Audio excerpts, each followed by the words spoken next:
Today we're going to read a story from the classic fairy tales, The Frog Prince. In the old days, when it was still of some use to wish for the thing one wanted, there lived a king whose daughters were all beautiful. But the youngest was so beautiful that the sun himself, who had seen so much, lingered each time he shone over her because of her great beauty. Near the royal castle there was a great dark wood, and in the wood, under an old linen tree, was a well. When the day was hot, the king's daughter would go to the wood and sit by the edge of the cool well, and when she got bored, she would take out a golden ball and throw it up and down to catch it again, and this was her favorite pastime. Now it happened one day that the golden ball, instead of falling back into the maiden's little hand, dropped instead on the edge of the well and rolled in. The king's daughter followed it with her eyes as it sank, but the well was deep, so deep that the bottom could not be seen. Then she began to weep. She wept and wept as if she could never be comforted. In the midst of her weeping, she heard a voice say to her, "What is wrong, king's daughter? Your tears would melt a heart of stone." And when she looked to see where the voice was coming from, she saw nothing but a frog stretching his thick, ugly head out of the water. "Oh, is it you, old waddler?" she said. "I am crying because my golden ball has fallen into the well." "Never mind, do not weep," answered the frog. "I can help you, but what will you give me if I fetch your ball?" "Whatever you like, dear frog," she said. "Any of my clothes, my pearls, and my jewels, or even the golden crown I wear." "Your clothes are your pearls and jewels, and your golden crown are not for me," answered the frog. "But if you would love me and have me for your companion and playmate, and let me sit by you at the table and eat from your plate and drink from your cup and sleep in your little bed, if you would promise me all this, then I would gladly dive below the water and return your golden ball to you." "Oh yes," she answered, "I will promise it all, whatever you want, if you will only get me my ball again." But she thought to herself, "What nonsense he talks, as if he could do anything but sit in the water and croak with other frogs, or could possibly be anyone's companion." But the frog, as soon as he heard her promise, ducked his head under the water and sank down out of sight. And after a while he came to the surface again with the ball in his mouth, and he threw it up to the grass beside her. The king's daughter was overjoyed to see her pretty plaything again, and she picked it up and ran off with it. "Wait, wait," cried the frog, "take me with you. I cannot run as fast as you can." But it was no use, for croak, croak, after her as he might, she would not listen to him, but instead hurried home, and very soon forgot all about the poor frog, who had to go back into his well again. The next day, when the king's daughter was sitting at the table with the king and all the court and eating from her golden plate, there came something pitter-patter up the marble stairs.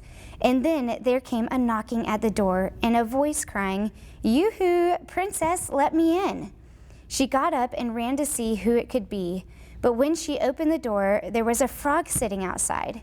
Then she shut the door hastily and went back to her seat, feeling very uneasy. The king noticed how quickly her heart was beating and said, "My child, what are you afraid of? Is there a giant standing at the door ready to carry you away?" "Oh no," she answered, "no giant, but a horrid frog." "And what does the frog want?" asked the king. "Oh, dear father," she answered, "when I was sitting by the well yesterday and playing with my golden ball, it fell into the water. And while I was crying for the loss of it, the frog came and got it again for me on the condition that I would let him be my companion. I never thought that he could leave the water and come after me. But now there he is outside the door, and he wants to come in with me." And then they all heard the frog knocking a second time and crying, "Remember me, princess? I live in the well. Yesterday your golden ball fell into the well, and I offered to help when I heard you crying. Please let me in. Please keep your promise." "If you have made a promise, my daughter," said the king, "you must keep it. So go now and let him in." So the princess went to open the door, and the frog hopped in, following at her heels until she reached her chair. Then he stopped and cried, "Lift me up to sit by you." But she put off doing it until the king ordered her to. Once the frog was seated on the chair, he wanted to get onto the table, and there he sat and said, "Now push your golden plate a little nearer so that we may eat together." And so she did, but everybody could see how unwilling she was. And although the frog feasted heartily, every morsel seemed to stick in her throat. "I have had enough now," said the frog at last, "and as I am tired, you must carry me to your room and make ready your silken bed, and we will lie down and go to sleep." Then the king's daughter began to weep. She was afraid of the cold frog and knew that nothing would satisfy him but to sleep in her pretty clean bed. The king grew angry with her, saying, "That which you have promised in your time of need you must now deliver."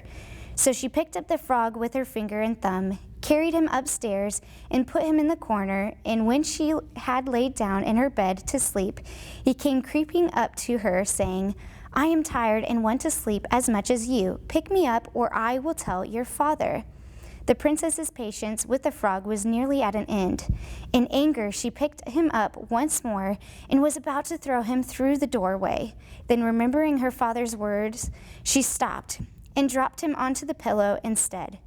"Ah," said the frog, as he snuggled down into the silken sheets, "don't you love sleepovers?" The princess was pulling the covers over her head, curled up on the farthest edge of the mattress, with her back to the frog, and went to sleep. And that is how it went for the next 3 days and nights.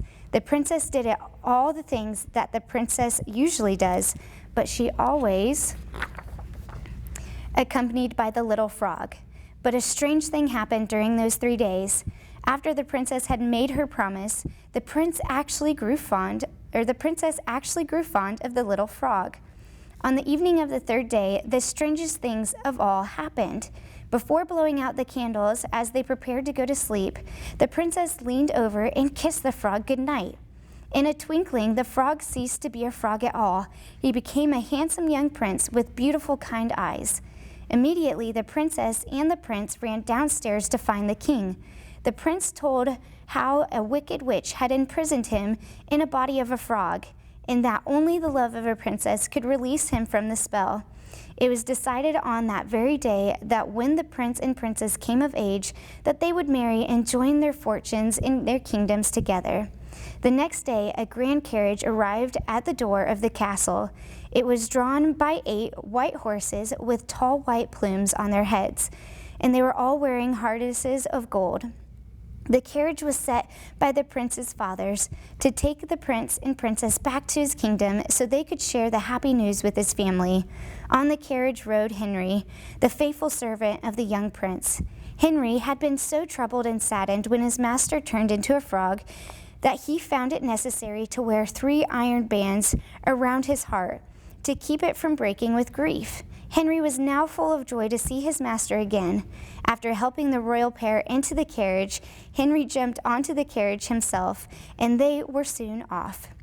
They had not gone very far when the prince had heard a cracking sound, as if something were breaking in the back of the carriage. The prince turned and cried, "Henry, the wheel must be breaking." "No, my good prince," Henry answered, "it is not the carriage. It is only my heart, which is now full of happiness at seeing you again, and it breaks the iron bands that have kept it whole for these many years." Again and yet once again, the same cracking sound was heard as the remaining bands broke away from the faithful Henry's joyful heart. The end.